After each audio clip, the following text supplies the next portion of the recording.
Hello, this is BB True Crime. I am Becky, and I am Beth. we are back for another episode.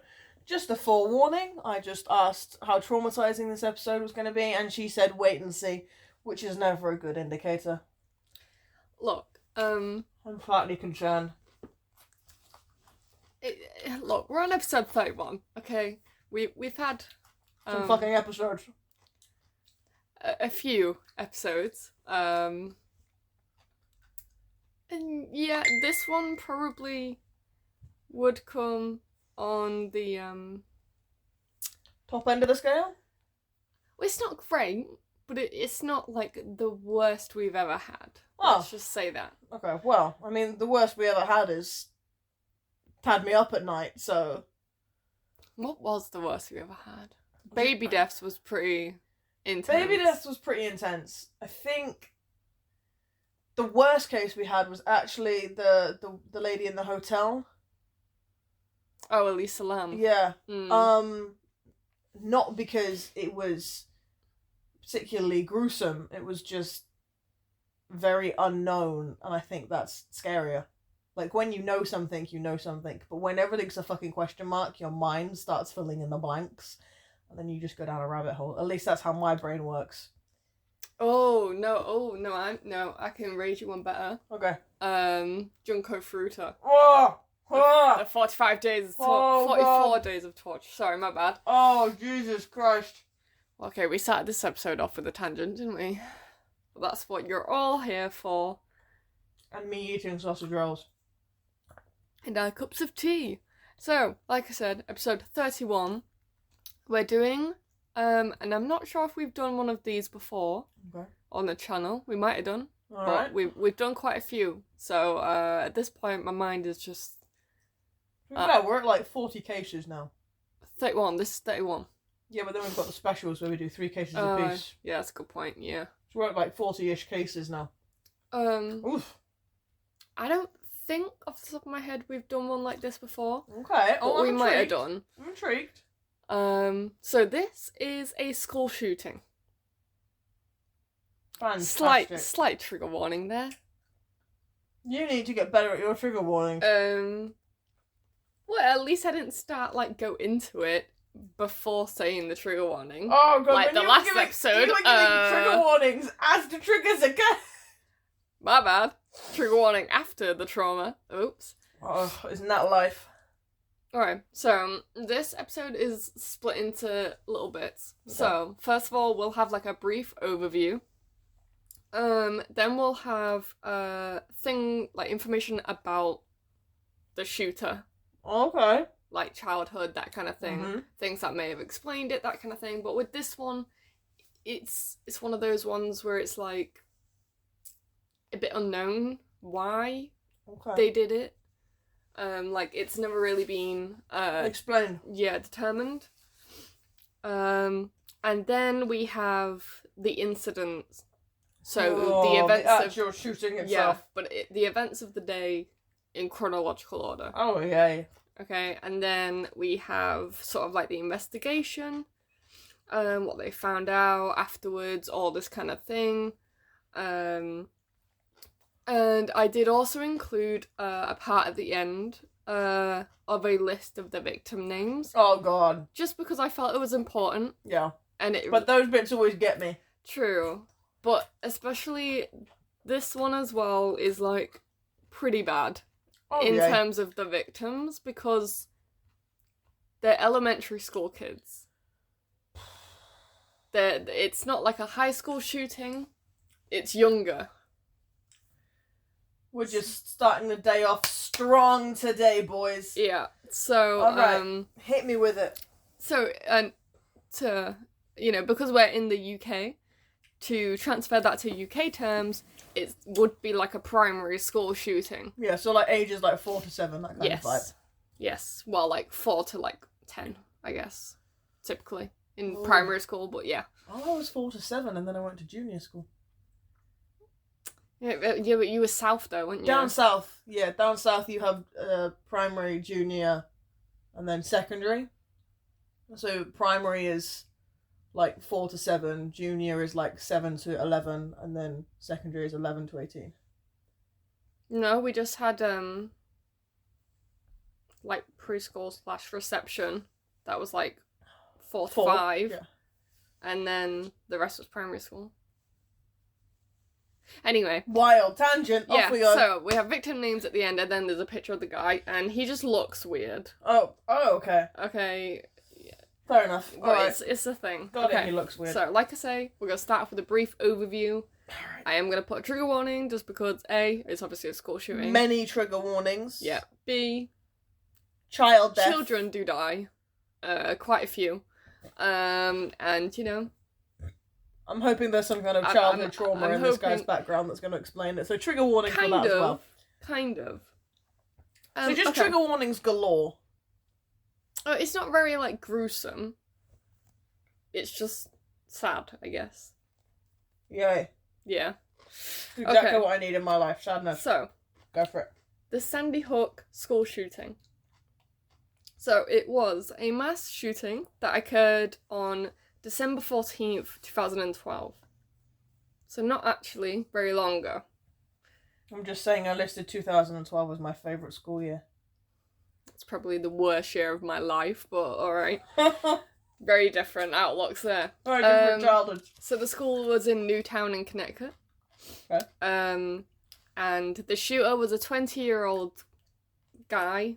Oh, she was another kid. Oh, okay. Well, yeah, he wasn't even allowed to drink, was he? But yeah, he was only 20 years old. Called Adam Lanza. Okay. And he shot and killed 26 people. Yeah. Wow. They're big numbers. That is a big number. 20 Jesus. of the victims were children. I'm guessing the other 7 were like adults and teachers and stuff. Were children between the ages of 6 and 7. That's fucking young. And the other 6 were adult staff members. Yeah. Strong start. Yeah, very powerful start. So we've got 20 dead 6-year-olds. I have a fly in my tea. Oh, that's what happens when you leave it for 5 years. Wait. Sorry, we just had to pause to fish the fly out of Beth's tea. Yeah, what a day. Powerful start. I'm saying. We went That's from... what happens when you leave your tea for an hour. I gotta wait for it to cool down, man. So, to continue the overview. So earlier that day before the shooting, obviously, like I said, this is just basic stuff, and then we get into like the nitty-gritty. Earlier that day before the school shooting, he actually fatally shot his mother in their Newtown home. Wow. As first responders arrived at the school, Adam Lanza then killed himself with the gun. That man had a day. Yeah, it doesn't sound like a great day. The incident is actually the deadliest mass shooting in Connecticut history. It's actually the deadliest mass shooting of an elementary school. In the entirety of America? Yes. And it is also the second deadliest school shooting in the US entirely. Wow. Yeah. However, it is the 4th deadliest mass shooting overall in the world. So Europeans, we either go big or we go home. Well, this guy definitely decided that was his little mantra.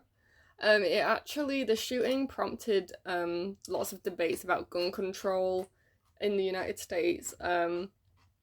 Sort of about making more background checks, new federal and state gun legislation, banning the sales and manufacture of certain types of firearms and magazines that can hold like... You mean like semi-automatic rifles in the middle of the streets? Yeah, but especially ones that can hold more than 10 rounds of ammunition. There was quite like a chunky section about guns and gun control and like what came of that. But if I'm being honest, I wanted to focus more on the incident. That's fair. Rather than the gun control's a little bit more political. It was a bit too political, so I decided not to include much on that. So that's basically what I've involved about gun control. That's fair. So on November the 30th, 2012, 456 children were enrolled in the kindergarten through 4th grade at Sandy Hook Elementary School. So this is post what happened. The school security protocols have been upgraded.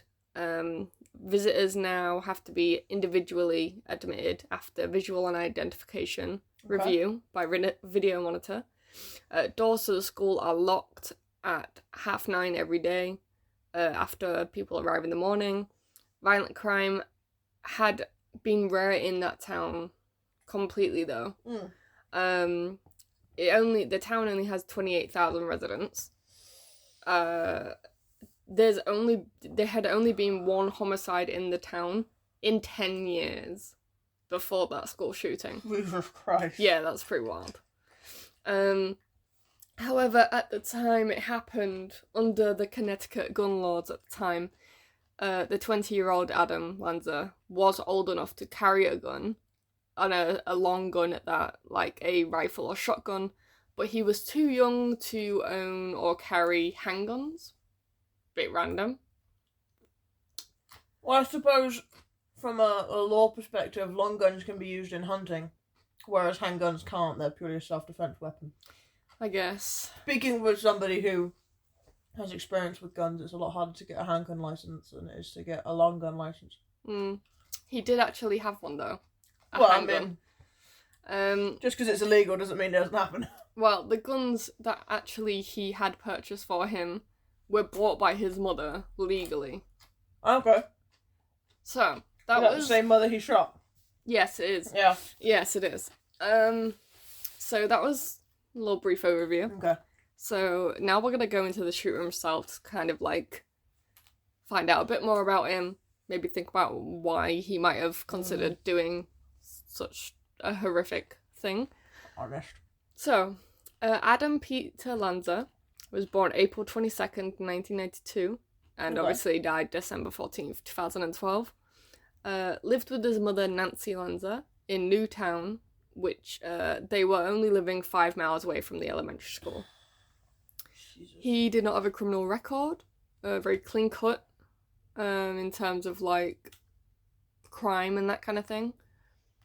Like I said, he did have access to guns through his mother, who was known to be a bit of a gun enthusiast. But there hadn't really been any red flags with that kind of thing. Okay. The mother would often take, so he had a brother as well. Okay. She would often take the two sons to shooting ranges where they learned to shoot. Okay. In America, yeah, it's kind of normal. I do like a gun range. A gun range is good fun. I'm more of a rifle person than a shotgun, though. Shotguns bother me. Seem very explosive. Adam, I fucking hurt your shoulder as well. I'm not surprised. Adam Lanza actually attended Sandy Hook Elementary School for 4.5 years. He then went to Newtown Middle School in 2004, but he had really bad anxiety, so he actually left. Relatable content.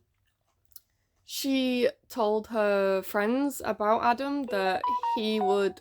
I'm so sorry about this. Hold on. So sorry about that. If anyone was deafened by that, so sorry. We're using my phone because we haven't got the laptop and my phone is blowing up. Not in a violent way. I'd like to just... It'd be the work group chat. Everybody can vibe with that, I think. No one willingly wants to. Honestly. Yeah, so like I said, so he went to Newtown Middle School in 2004, but had really bad anxiety, so he left.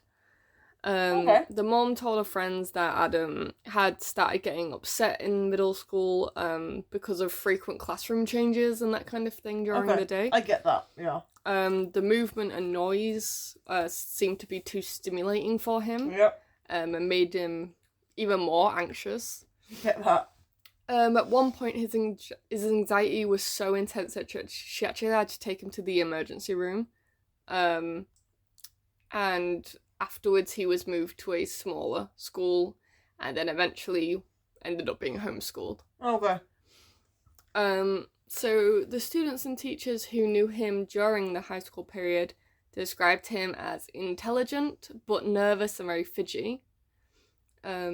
He avoided attracting attention, and he didn't really like socializing. It was quite uncomfortable for him. He didn't have any close friends when in school, or really afterwards. Okay. His schoolwork would often trigger, sort of senses of like uselessness, hopelessness, that kind of thing. And by 2008, he was barely going to school at all. Okay. The intense anxiety that he suffered, obviously then was made worse by adolescence. Yeah, puberty. Yeah. And Harsh. that's about 2008 was about the time that he was taken out of school and was being homeschooled. Okay. And that was by his mother and father. He did actually receive a GED. Okay. And did start to get a sort of university College degree. Yeah. But obviously, no. You went and shot we know. Yeah, we know what happened after that. So, so he often he had been exhibiting sort of developmental challenges before even the age of 3. Okay. All right. So his parents had been trying to get him help for quite a while. Yeah. I mean, at least they're trying to get him help. A lot of parents have just ignored it. Yeah. These kind of challenges included things like communication and sensory difficulties, socialization issues or delays, repetitive behaviours. Oof. Just got the trifecta of autism there, hasn't it? Yeah, a little bit, yeah. The autism trifecta there. So when he was at elementary school, he was diagnosed with sensory integration disorder. Okay. Not quite autism, but yeah. This disorder doesn't have an official status by the medical community, as of like formal diagnosis, but it is a common characteristic of autism. Called it. Yeah. I called it. Yeah. Straight out of the gates. At age 13, he was diagnosed with Asperger's syndrome. Oh, okay. All right. So there's another thing I have in common with this guy. Love that for me. Yeah. I'm intimately acquainted with a neurodivergent mind. Yeah, however, like, of course, obviously he's going through all these things, and it's not great. But lots of people have these things, and just don't, shoot up a school. Primary school. Yeah. So I'm not. Oh, don't get me wrong. I'm not justifying it. Oh, I'm just. Yeah. When somebody starts going on about sensory overload and difficulty communicating and panic when encountering changes in plans, I remember I had a panic attack at work because we had a really stressful shift and I was closing one station and then the manager changed the plan 20 minutes before and put me on a different station after I'd made up a whole plan for how my evening was going to go, and I had a panic attack in the bathroom. It was great fun. Yeah. So yeah, I can completely understand how he felt. Yeah, I bet. So that was when he was 13. Okay. At 14, his parents actually took him to the Yale University's Child Study Center. Okay. They were a little bit, let's say, well off, funds wise. Okay, they had money. Okay. Basically, is what I'm trying to say. There we go. Say it like a normal person. And while he was there, he was diagnosed with OCD as well. Okay. Common. But these kind of things, what I'm about to say, not really. Oh, okay. So, he frequently washed his hands and changed his socks 20 times a day, to the point where his mother would do 3 loads of washing a day.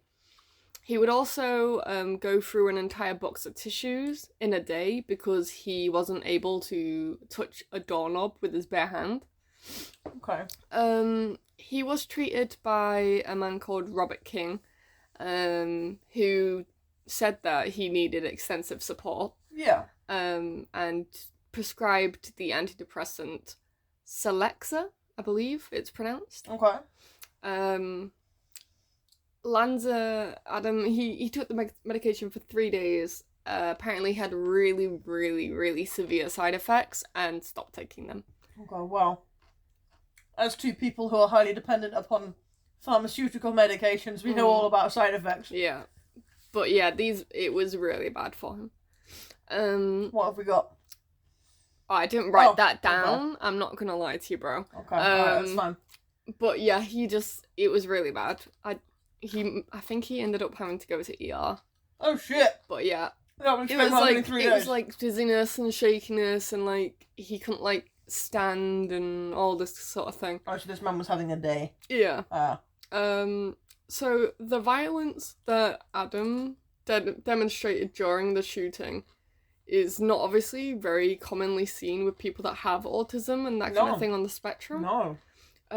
So none of the psychiatrists that he did see, because he had psychiatrist help up until I think he was like 18. None of them saw any kind of red flags or troubling signs, or any even violent signs that could have like alerted them to this. Yeah, because there's overstimulation in neurodivergency typically shuts you down because it's like too much information and you fry your fuse box, basically. I don't think I've ever seen anybody where it was like somebody's so overstimulated and freaked out that they like responded in anger. Yeah. Like, I know it does happen, obviously, but I don't think I've ever seen that before. Typically, everybody that I've known is shut down and gone into like robot mode and just won't respond. Which is a bit wild. Yeah. Either way, he didn't have any contact with mental health providers after 2006, so I'm going to assume that was around the time he was like... No, he wasn't 18, it must be earlier. 16? No. If he died in 2012 and he was 20? He would have been 14. Oh, damn. Okay. Which is right when you would expect them to be giving him lots of help, because that's when he's in the middle of fucking puberty. Unless he stopped going. Well, yeah, also that. But unless he was maybe getting it at school, and that was around the time he dropped out of school and started having homeschooling. But his parents had already been good getting him support before, so I don't understand why they wouldn't have... Maybe he didn't want to go anymore. Well, from everything that I've read about his mother, she seems like she was trying to do everything possible. Which actually makes it even sadder that she's the one that gets shot. Yeah. So other things about Adam. He never permitted anyone else to enter his bedroom, even his mother. Okay, fair. Safe space and all that. He had taped black plastic garbage bags over the windows in his bedroom to block out the sunlight. Light sensitivity. Okay. He had cut off contact with both his father and brother in 2 years before the shooting, because of an argument that had happened. It wasn't even like a big argument either. It was just a little one, and he just cut off contact.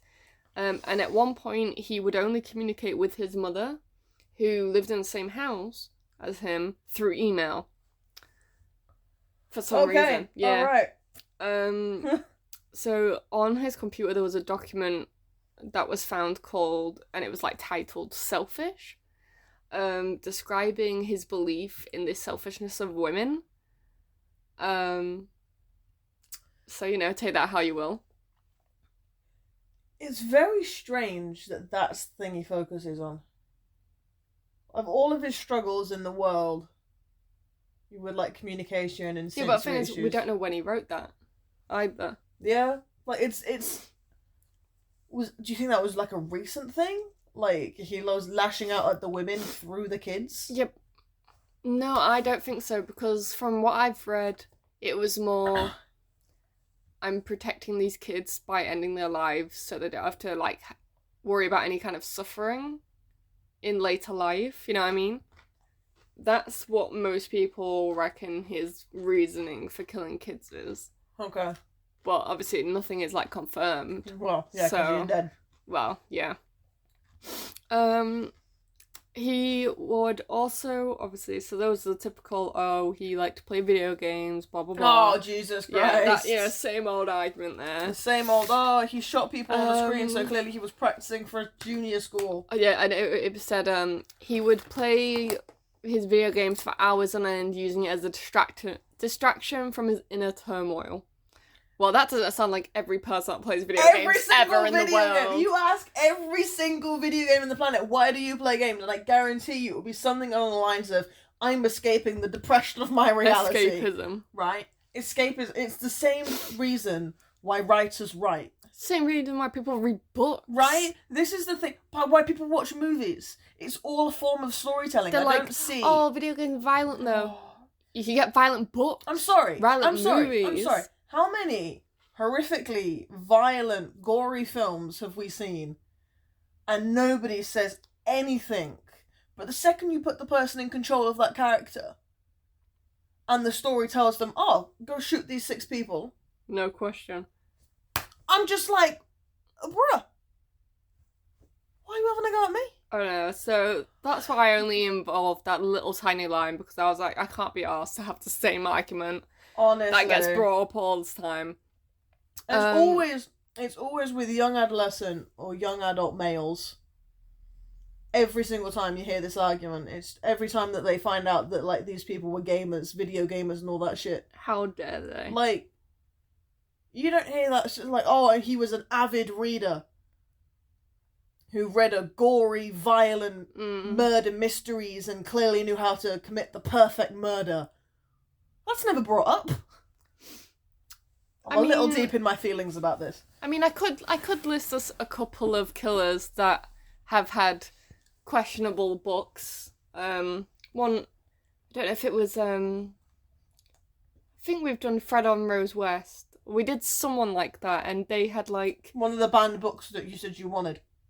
No, they had, like, Mein Kampf, and they had a book that I actually own, 120 Days of Sodom.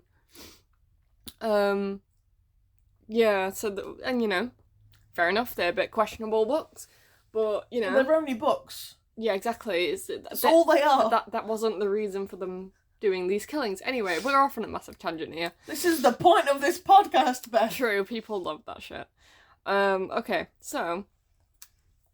The report also said that he would, you know, get himself into a bit of a frenzy. He had, like, a lot of anxiety-producing impulses and thoughts. Okay. So one of the things is when you like look at this guy. Okay. I remember when I first started hearing about, obviously, the case and that kind of thing. Mm-hmm. The strangest thing is that there are videos of him online. And he's not doing what you would expect him to be doing, knowing that he's a school shooter. Okay. So the videos were, like, he didn't record them. They were from other people. Mm-hmm. He'd be in an arcade playing Dance Dance Revolution, yeah.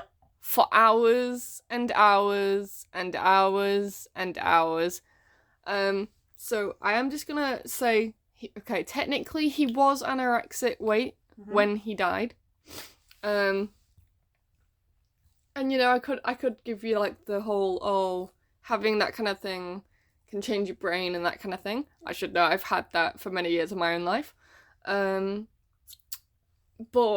I think lots of people think that the Dance Dance Revolution was more, in a way, some people were like, okay, wouldn't that kind of thing be overstimulating? No. But then other people, it's like... No, the repetitiveness and the predictability is very calming. But he would play it for ridiculously long hours. Yeah. And he would just be dripping with sweat. Yeah. And he would just keep going. But it's a calming thing for him. Yeah, exactly. But I don't think it was to do with... I don't think it's any kind anorexia. Of weight or anything. No. I think it was to do with his anxiety. Like, he played that because it was the only thing that would calm him down. But when he stopped, he lost that. When he like stepped off and like went home, he lost that predictability. That self-soothing mechanism was gone. So he had to go back and keep going. Well, that also seems to be one of the few rare things that actually got him out of the house. Yeah. He did used to have a friend he would play with. One friend. Yeah. His sort of only friend. Okay, well at least he's got one. No, they fell out. Oh. Okay. Yeah. So. I was about to be like, oh, you only need one friend, you good? Yeah, no, yeah. Got it, okay. Didn't last that. So Nancy, his mum, married Peter the dad, who is a successful executive, on June the 6th, 1981. However, they did divorce in 2009, which separated the family quite a bit. Adam was 16 at the time, and obviously not having that consistent, like, family... He lost that family life. Yes. Did cause quite a bit of Did his brother go with struggle. his dad? Yes. Yeah, that makes a lot of sense. And then his mum wanted to move as far away as possible from the father, so he then also had to deal with moving to a new school, being the new kid, all this kind of thing. On top of all of his anxieties, you know, that's difficult enough for a neurotypical kid. Yes. So no wonder he fucking struggled as a kid. These kind of factors were thought to have, you know, worsened the anxiety. Yeah. You can understand why, though. I mean, and been factors for the shooting, but none of them really, like I say, I could say that again. Lots of people go through that. Yeah. Don't shoot up school. Well. So I don't think, you know, it's a lot like. I don't think you've listed to me anything that I would class as a reason for the shooting. Yeah. Personally speaking, like, unless you're about to tell me that something happened, I don't know. But these all seem like life stresses. Exactly. I mean, like, I know it's a lot for a kid to deal with. But, you know. But it's not enough to shoot up a school. Yeah, what I'm struggling is the gap. How did he go from life stress, new school, neurodivergence, anxiety, to shooting up a school that he'd attended 10 years ago? Yeah. Like, how does that work? It's just very strange because obviously there was no really sort of signs. Yeah, he like was isolating himself and that kind of thing, but that doesn't lots of people do. And that doesn't sound to be a particularly unusual thing in his life. Like, he seems to self-isolate quite a bit. Exactly. So there was also another time that has been recorded. So obviously, like I said, the Dance Dance Revolution thing obviously was a thing that was recorded and can be found online. Mm-hmm. It's kind of very surreal in a way. Yeah. Watching it, obviously knowing what he was, because the thing is, he would do it. It wasn't long before he actually did what he did. So that he was recorded sort of doing it. Yeah. So it's kind of surreal, kind of watching that. That would be a surreal experience. But another thing as well is that there's a recording that you can find online that I've also listened to, where he rang into a radio station. Okay. And basically he went on this rant. Do you know the story of Travis the chimp? I think so. It rings a bell, yeah. Okay, so basically, this woman, like, owned a pet chimp, raised it, you know, sort of as a person. It was a very famous chimp. It was very, very, like, human. Had a lot of human qualities. And then one day, I think due to the medication it had been on, because it had been quite stressed, it snapped. And the woman had called her friend over to help try and get the chimp back in, like, the cage and that kind of thing. Yeah. The chimp attacked her friend. Yeah, there we go. Ripped most of her face off. Yeah. Ate her face. She was just, like, destroyed. But she survived. But brutally disfigured. Yes. They had to shoot Travis the chimp to kill him, to get him to stop, because otherwise nothing they could do was working. Yeah. And he was a massive and a strong sort of guy. I mean, he's a grown-ass chimp. You can actually find the 911 call. Jesus Christ. Online. And what's the worst thing about that call, because it's the owner of the person making it, obviously, the owner of the chimp, you can hear Travis in the background screaming as he's attacking this woman. So that's quite kind of haunting. But why I bring up that is because he rang up the radio station to talk about and to tell the guy about Travis the chimp. Yeah. And obviously most people, when they hear about that story, are like, you know, we shouldn't be keeping those kind of animals as pets. That's true. You know, we shouldn't be raising them in that environment. No. Things like this bound to happen. Yeah. That kind of thing. Yeah. Completely agree. Adam, however, had a bit of a different opinion. Oh, okay. And he was sort of siding with the chimp. But also saying it was strange because he was siding with the chimp, but also, and obviously felt sympathy for the chimp, which I'm not saying I don't. But yeah, he was also saying about how they didn't have to kill the chimp, that kind of thing. But then on the other side, he was also saying about how, you know, if you're gonna raise something in that kind of environment, yeah, they're gonna kill. And that was sort of the first sign. You're like, okay, that's a bit questionable. You know, how did you sort of get there from?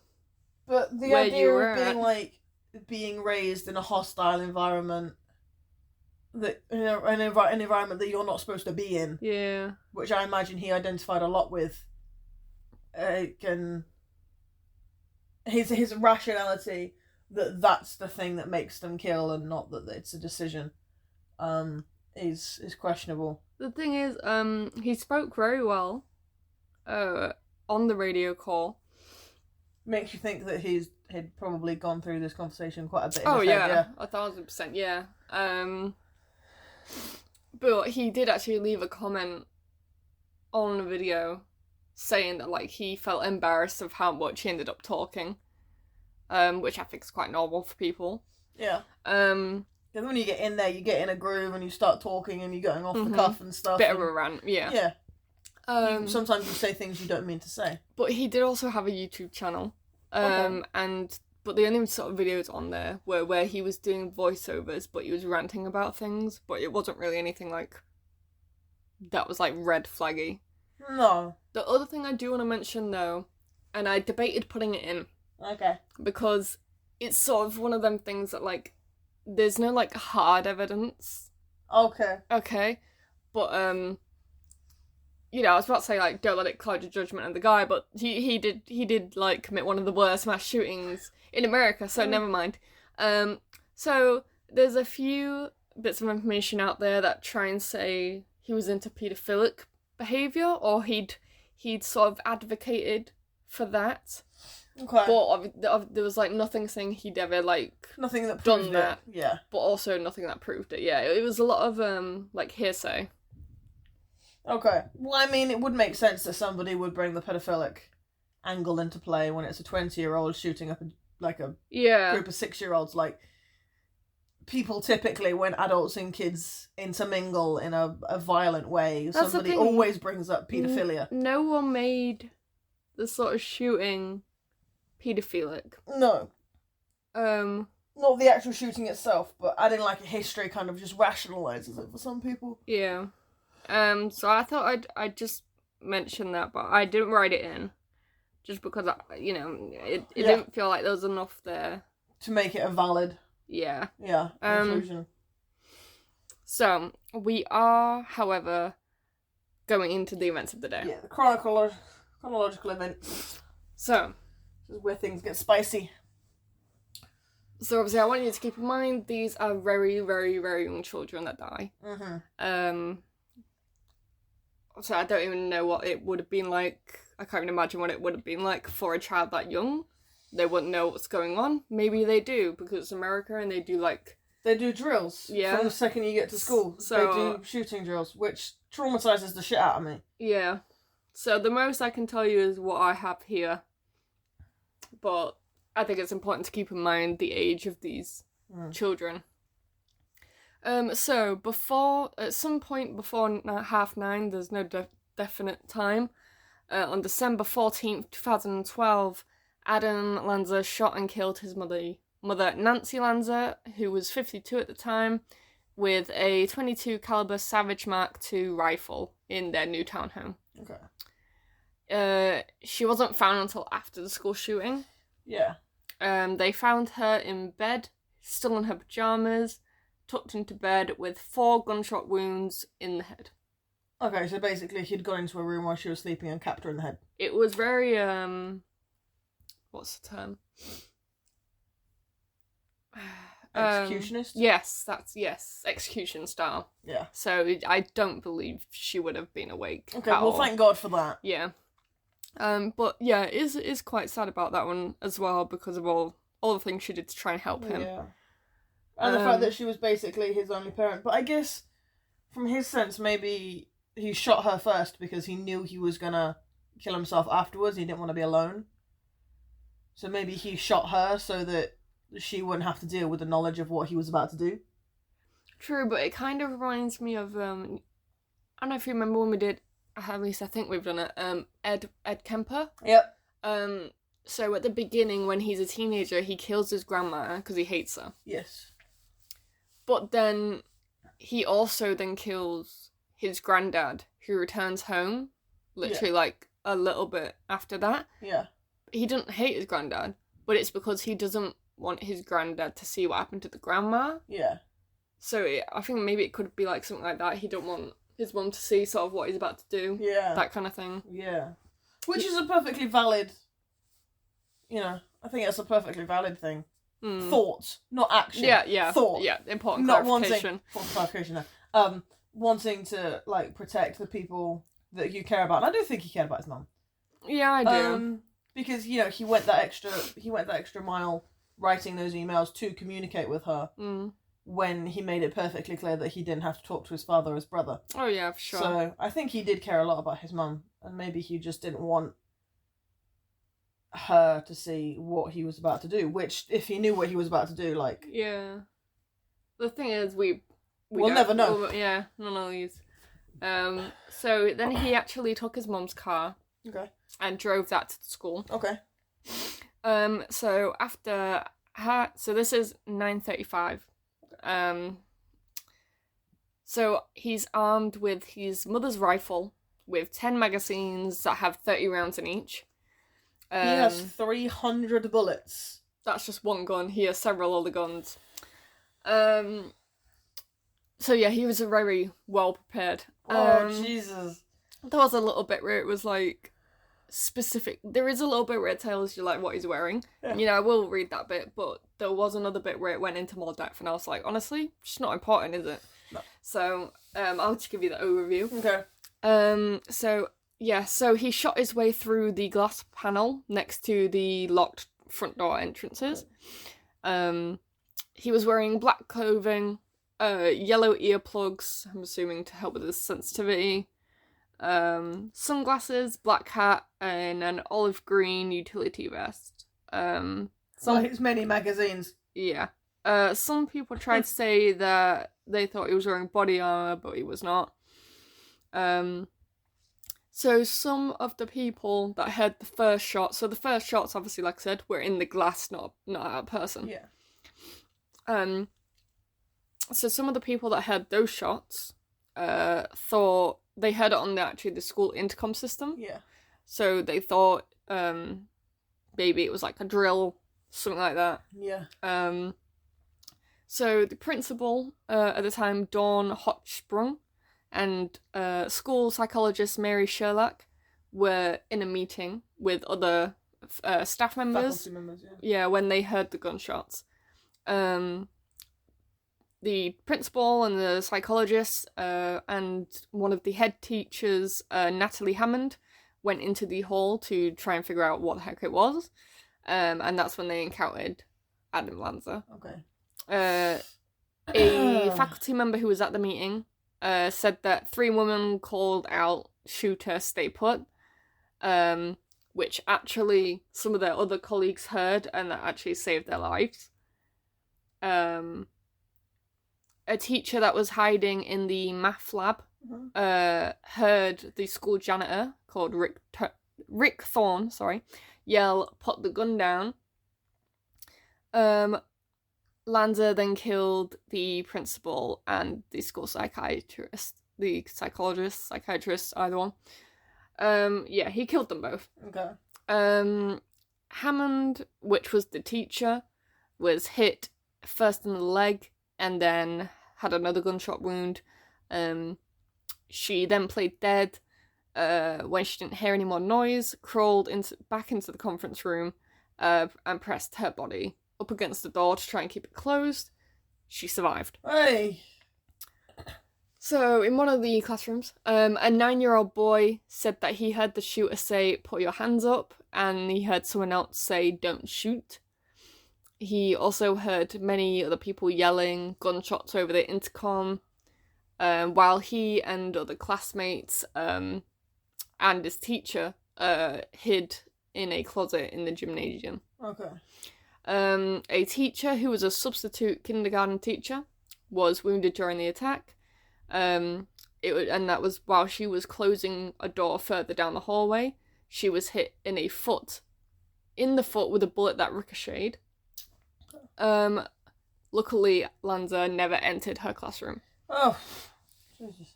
So after killing the principal and the school psychologist, Lanza then entered the main office of the school. Didn't see the people that were hiding in there, so he left. That's when he went back into the hallway. That's gotta be fucking scary. Yeah, the school secretary, Barbara Halstead, was in there hiding. Yeah. She called 911, and that was the first call, and hid in the first aid supply closet for up to 4 hours. The janitor, who I mentioned earlier, Rick Thorne, actually ran through as many corridors as he could, alerting all the classrooms. Shooter. Yeah. So. Please tell me this guy survived. Hold on. I really want the guy who ran through the halls letting everybody know there was a shooter. I really want him to survive. He survived. Hey! He survived. Yes, boy. What a guy. What a legend. What a lad. Yep, little Rick the janitor survived. Long live the janitor! So, Lanza then entered a classroom. Oh, shit. Yeah, here we go. Here we go.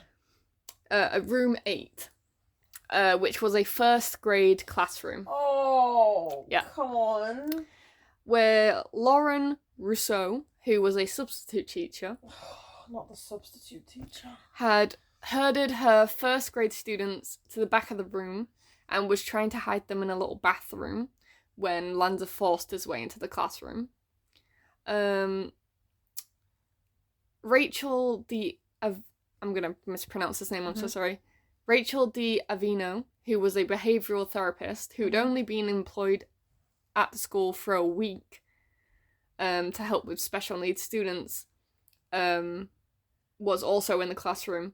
She and 15 students in Rousseau's class were killed. 14 of the children were found dead at the scene. One injured child was taken to a hospital for treatment, but later declared dead. Most of the teachers and students were found crowded together in the bathroom, dead. A 6-year-old girl actually was the sole survivor of that entire classroom. And she was found by the police in the classroom following the shooting, and she had hid in the corner of the bathroom during the shooting, pretending to be dead. So she was covered by all the bodies, in all their blood, heard all their last breaths, all this kind of thing. Oh, Jesus. And then had to stay there until it ended.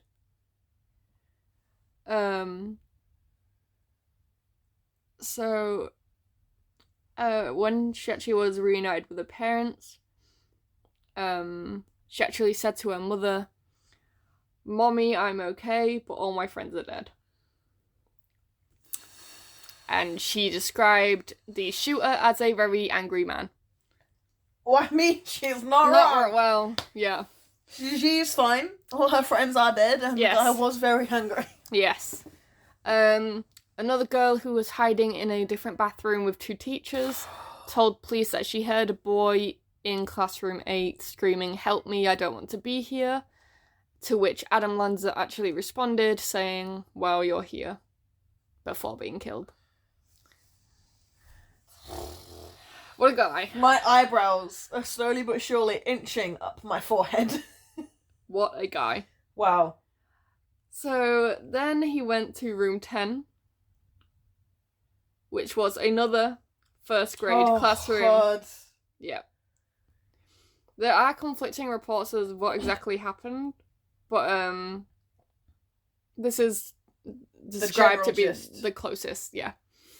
So according to reports, the classroom's teacher, Victoria Lee Soto, hid most of the students or all students in what was either a closet or a bathroom. Some of the other students were hiding under the desks that couldn't fit in there. Hate to be one of them students. Right? Yeah, Out in the honestly, open? yeah. Jesus. I'm just saying, I'm going straight for that teacher's desk, because teacher's desk have the walls on the side, don't they? Yeah, true. So when she'd gotten all the students either in there or under the desk or whatever, hidden, she then walked back to the classroom door to lock it when he actually entered the classroom. She should have locked it first. Yeah. Lanza then walked straight to the back of the classroom. Because he knew that's where the kids would be. Yeah. Saw the children straight away under the desks. Killed them. A first grader called Jesse Lewis shouted at his classmates to run for safety. And several of them managed to, because of this first grade kid. Nice. Please tell me he died, didn't he? Lewis was then standing up to Lanza and proper staring him down when Adam Lanza did shoot him fatally. But when the 6-year-old stands up to the 20-year-old guy with a gun. But because of the 6-year-old, 6 children did escape. Wow. Yeah. 6 children, it was also during that point that 6 children escaped because he'd stopped shooting. They don't know if it's because his weapon jammed or he was reloading it. When several of the children actually came out of their hiding place, assuming that he'd left during this silence, and tried to run for safety, they were then fatally shot. There we go. Yeah. The teacher, Soto, actually put herself between her students and the shooter. She fatally died. Shot. Yeah. I saw that one. There was a special education teacher called Anne-Marie Murphy who worked with special needs students in the same classroom. She was found deceased. No. Covering, trying to shield the body of a 6-year-old boy called Dylan Hockley, who unfortunately, unfortunately he also died. One child I'm sensing a theme here. Yeah, one child was taken to hospital but was pronounced dead. 6 surviving children from that class and a school bus driver actually took refuge in a nearby house. 9 children managed to run away from Soto's classroom overall. Police found 2 that were still hiding in the class bathroom. 5 of Soto's children was killed overall. A first grade teacher called Caitlin Rogue, who was 29, hid 15 students in a bathroom and barricaded the door, telling them to, remain completely quiet. Yeah. It is believed that Lanza actually went past the classroom. School library, so I'm assuming they survived. I'm sure, yeah. The school library staff, Yvonne Check and Marianne Jacob, tried to hide 18 children in a part of the library that they used for lockdown during those practice drills. However, they discovered that one door would not lock, so that they had the children then crawl into a storage room where the room was barricaded by a filing cabinet. They survived. Ugh. A music teacher, Mary Rose Christopik, who was 50, barricaded her 4th graders in a tiny supply closet during the rampage. One of her students later said that Lanza arrived moments later, pounding on the door that they were in, yelling, "Let me in," while they hid quietly inside. He then left. 2 3rd grade students, who were chosen as classroom helpers, were actually walking down the hallway to the office to deliver the morning attendance sheet as the shooting began. A teacher called Abby Clements pulled both children into a classroom where they hid. Survived. Laura Feinstein, a reading specialist at the school, grabbed 2 children from outside her classroom and hid with them under the desks when they heard the gunshots. She hid with them for 40 minutes, at what point police came and could lead them out. So, the police heard the final shot at 9:40 a.m. They believed that it was really he only went into 2 classrooms, class 8 and class 10. Yeah. It was in class 10 that he killed himself. Yeah. So they found a Glock, which was jammed near him on the floor. The rifle was also found several feet away from him. He had a 9mm with him, but it was unfired. Okay. He shot all but 2 of his victims multiple times. Most of the shooting took place in, like I said, the 2 classrooms near the entrance of the school, so he didn't really go far into the school. The students among the victims totaled 8 boys and 12 girls, all either 6 or 7 years old. Jesus Christ. All 6 adults that were killed in the school were women who worked there. Oh, Jesus. Bullets were also found in at least 3 cars parked outside the school, which led the police to believe that he'd tried to fire at a teacher who may have been standing near a window. Oh, but we don't know whenabouts that might have been. So, spray bullets. Yeah. So the first call to 911 was actually made at 9:35. So that's 5 minutes. Yeah. Of fucking chaos. Yeah. The police actually were quite competent, actually. They arrived pretty fast. They arrived 4 minutes later. Jesus. And they entered the school at 9:45, 10 minutes after the first call. 5 minutes after he shot himself. 5 minutes after he shot himself. So really, the whole thing lasted, 10 minutes? 10 minutes of hell. Yeah. 10 minutes of pure fucking hell. No shots were fired at the police.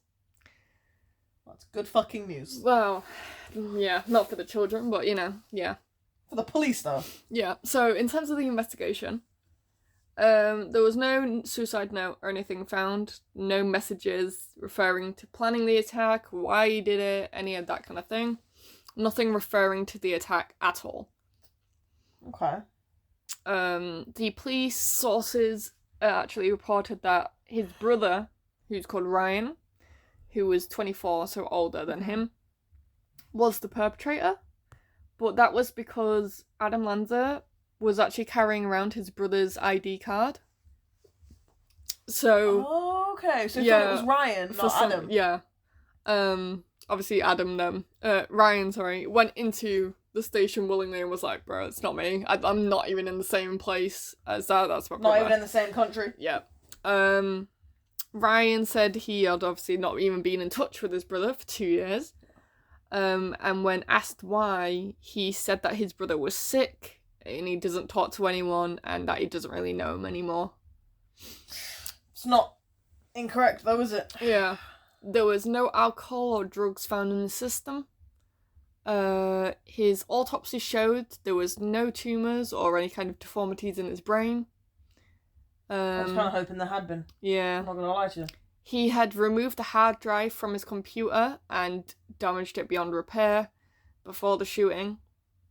Reckon there might be some shit on there then. Maybe. If you went to those lengths. The only thing that they could recover, which wasn't a lot, was that he had excessively and extensively researched previous mass shootings. He had downloaded videos relating to the Columbine High School Massacre, which is not one we've done yet on the channel, but very feeling infamous. After this one it's going to be inbound. And he downloaded other videos that had shootings and 2 videos of suicide by gunshot, but that was pretty much all that they could find. So to me that kind of sounds like his plan. I mean, he's researching. Yeah, he's doing a lit review. He's going and he's finding out what worked for other people, what didn't work for other people, and then what's the most effective and quickest way of offing himself at the end. Yeah, but he's doing a literature. He is researching. Well, just the main thing that is there. Why? That's the thing we still I don't know. But that right there tells me that he planned this very thoroughly. I don't think you can really. I mean, I might be wrong, but I don't think you can really go into a school shooting and not have planned it to some degree. To be honest, because you need to know like police times, how long you really have, what guns you're gonna take, where to get the in fact the that school. He's got multiple guns tells me that he read one school shooting about a gun jamming. He probably read another one where they run out of ammo because they only brought one mag. They probably wore one. He probably watched one where somebody was wearing really bright clothing. It made him really noticeable. That's why he probably wore all black. To be fair, all black is kind of the cliche of school shooters. If you look at Columbine, they were infamous for their black clothes and long black trench coat and big black combat boots that they wore. Just to be menacing. I guess so, yeah. As if the gun wasn't enough. Yeah.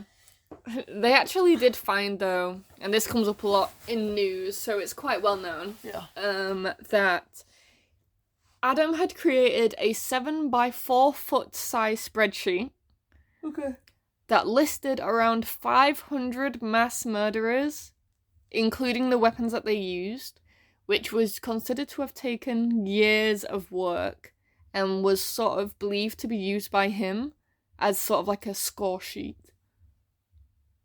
To figure out what was the most effective weapon? I don't know, honestly, but that's all they basically say about that.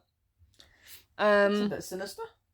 They also found, obviously, items at his home, to be fair.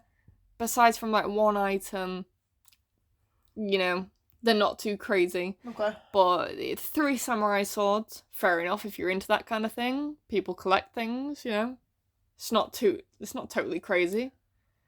I don't know, if I saw somebody with 3 samurai swords, I think I might walk in the other direction.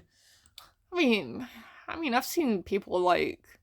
I had a friend who was, like, interested in, like Greek mythology and that kind of thing.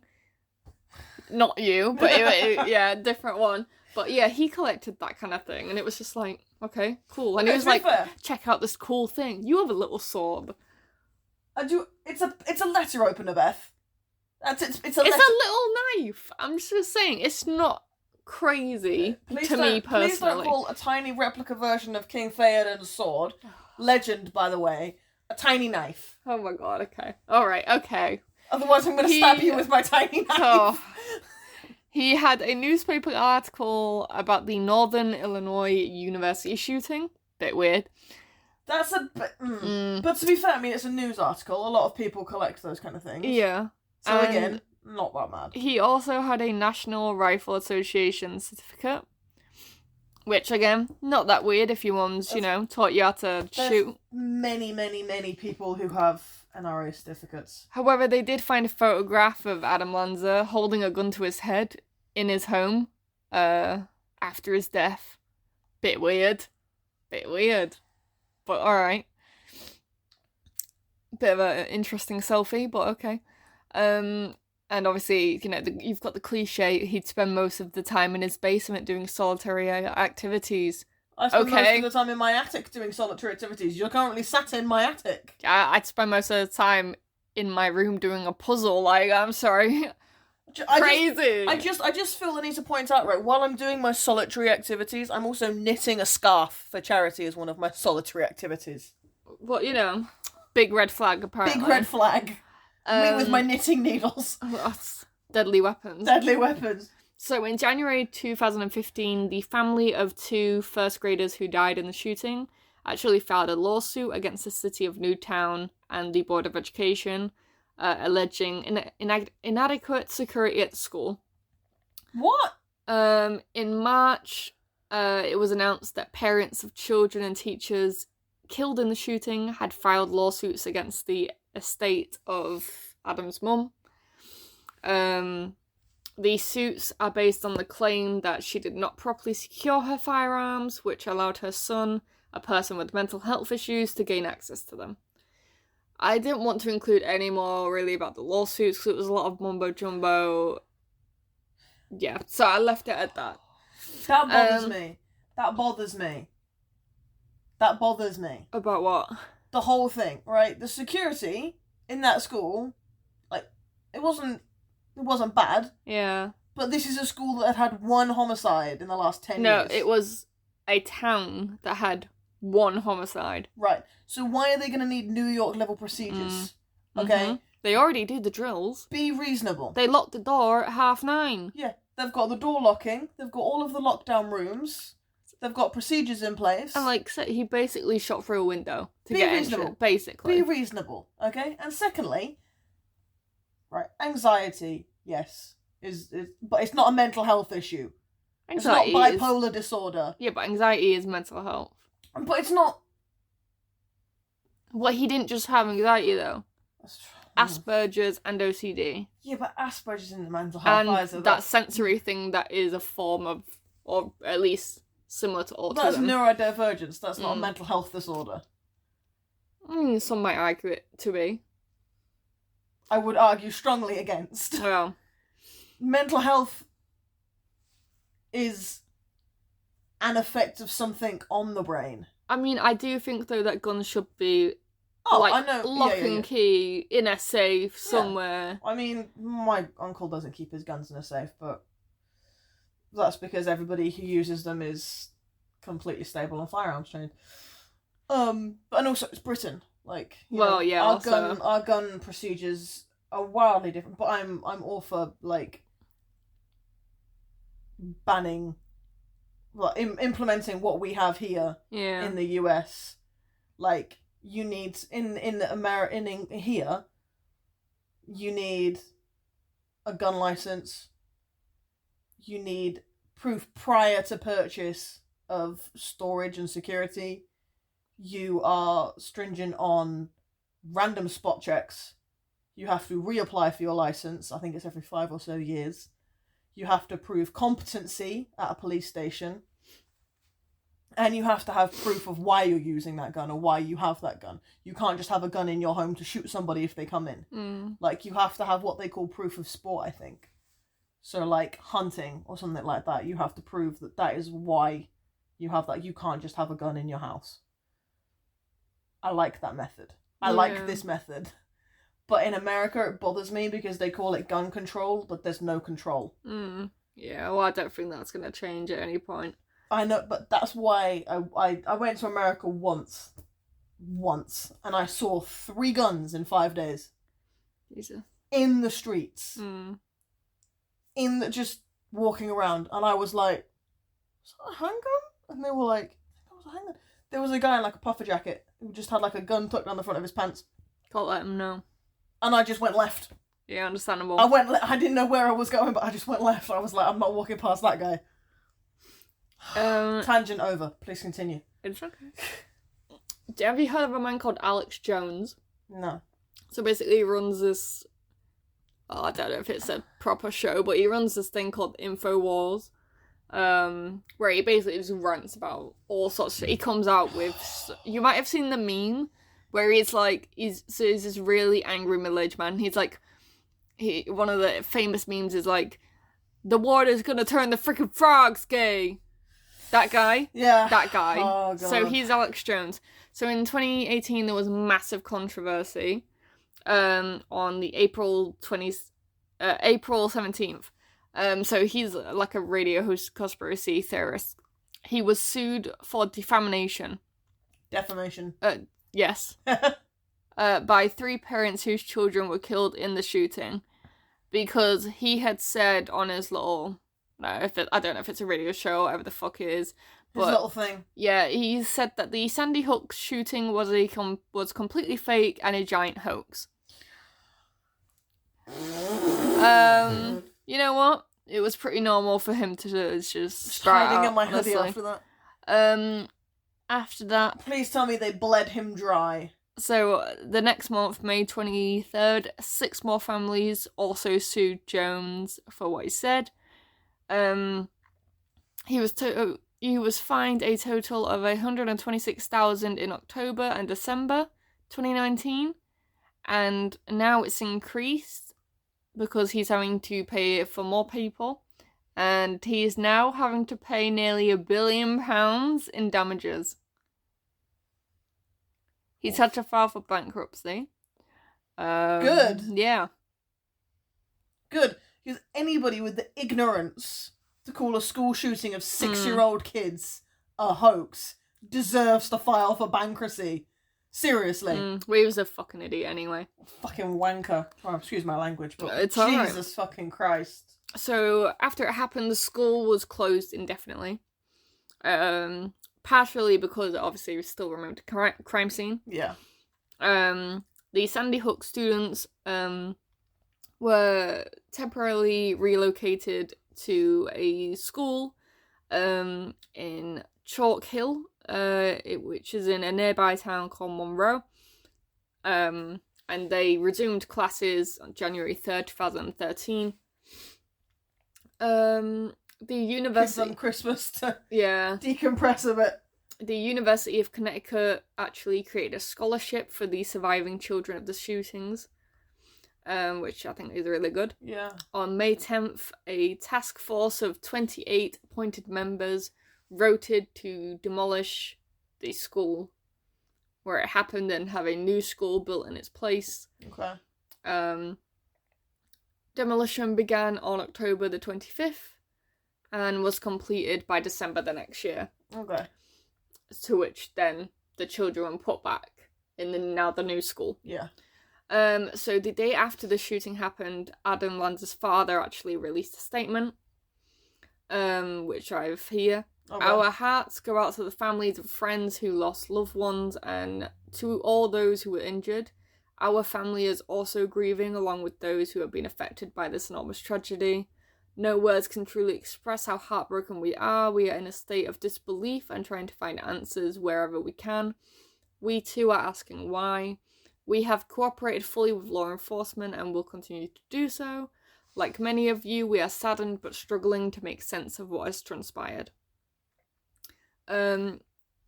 It also took a bit back and forth, but finally Adam Lanza's home was demolished in March 2015. Okay. So they basically erased any trace that this ever happened. Yeah, basically. Got rid of the school, got rid of the house, got rid of the bodies. Yeah. It took a bit of time, but yeah, they did. I mean, I suppose it's emotionally damaging enough without having... Because those kids... And it's a small town as well. In those small kids in that school still have 2 or 3 years left before they go to middle school. Like, can you expect them to walk through those same halls? Yeah, exactly. Like, how? Especially, like, the ones that were having to play dead as well, surrounded by, like, bodies and things. Yeah, horrific. So, this is a list of victims. Oh, God. We're almost at the end now. So, obviously, we have the very first victim, the perpetrator's mother, Nancy Lanza, who was 52, shot in her house. The school staff, Rachel Diavino, who was 29 and was a teaching assistant. Dawn Hochsprung, who was 47, who was the principal. Anne-Marie Murphy, who was 52 and was the teacher's assistant. Lauren Rosau, who was 30 and was a teacher. Mary Sherlock, who was 56, who was the school psychologist. And Victoria Lee Soto, who was 27 and a teacher. Students. Oh, here we go. We have Charlotte Bacon, who was 6. Daniel Barden, 7. Olivia Engel, 6. Josephine Gay, 7. Dylan Hockley, 6. Madeline, I'm going to pronounce her, Sue, 6. Catherine Hubbard, 6. Chase Kowalski, 7.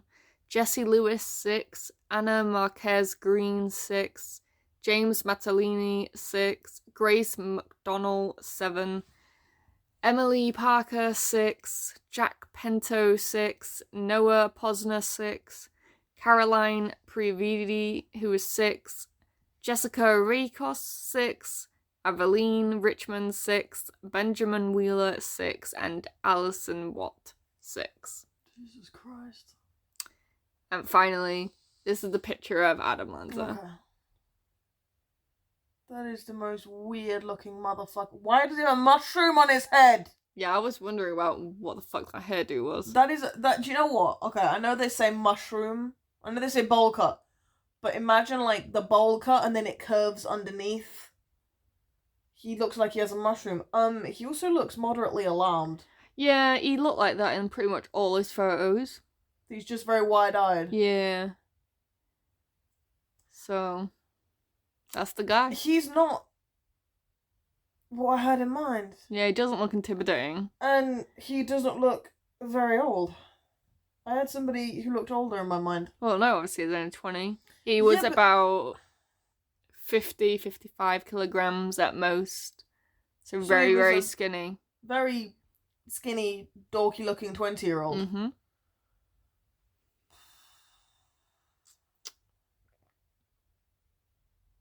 Yeah. Yeah. I don't know what more to say, really. So, yeah, that was the Sandy Hook school shooting.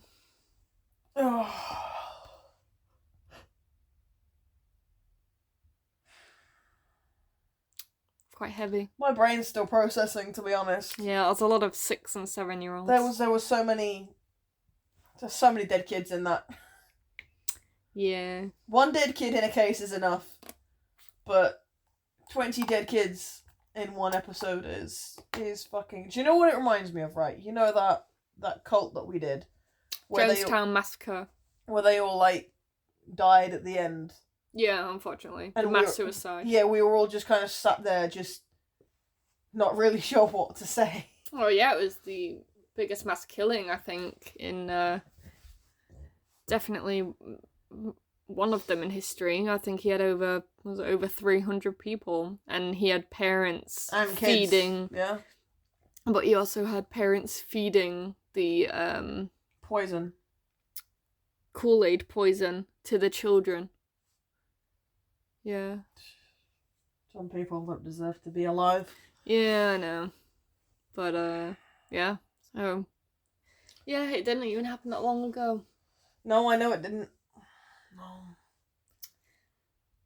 Well, that was fun. Yeah.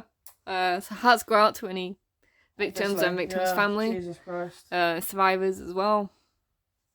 Well, yeah, I would like to have known why. I think why is something we always circle back to, isn't it? True, like but it's every just, case. He didn't have, he had, standard life stresses and, some problems with, neurodivergency and that kind of thing. But how did he go from that to killing 20 kids and 7 teachers? Yeah. It's quite a big jump. It's a leap. And there isn't, the kind of weird serial killer red facts, there isn't the... There's no, slow progression. No, it's just... I mean, maybe there would have been more in the computer, who knows, but, I mean, that's the worst bit for me, is that, there's definitely shit on that computer he didn't want. He was very methodical. Mm. He went about his morning perfectly planned. But people that do mass shootings, a lot of them leave something, whether it's...